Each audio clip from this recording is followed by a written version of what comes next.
आचार्य जी, मैं आपसे जानना चाहता हूं, इस तरह की स्टेटमेंट की आवश्यकता है क्या?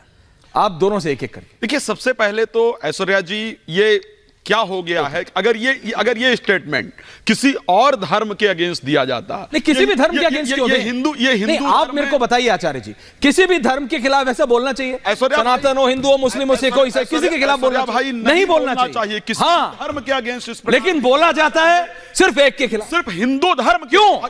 अलग धर्म के खिलाफ नहीं बोला जाएगा। अगर अलग धर्म के खिलाफ अब तक बोल दिया गया होता तो सिर कलम करने का आदेश आ चुका होता और अब तक उनको माफी मांगना पड़ता या सिर कलम हो चुका होता।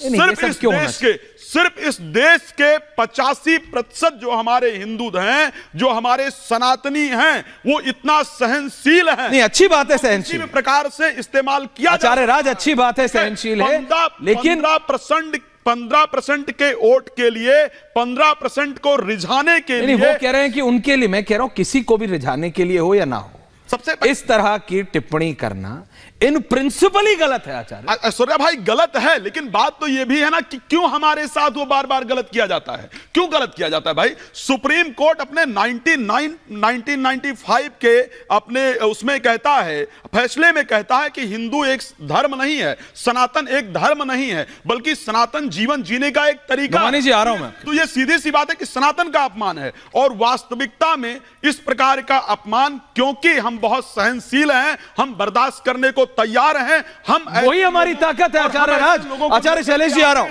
आचार्य शैलेश, आचार्य राज, वही हमारी ताकत है। नोमानी जी, आज मैं आपसे एक मुस्लिम स्कॉलर की तरह नहीं, आपने महाभारत भी पढ़ी है, आपने गीता भी पढ़ी है, आपने कई बार जब डिबेट होती है तो आप चैलेंज कर देते हैं कि तुमने इतना नहीं पढ़ा जितना मैंने पढ़ा। मैं आपसे आज पूछ रहा हूं नोमानी साहब, इस तरह की टिप्पणी करना सही है क्या?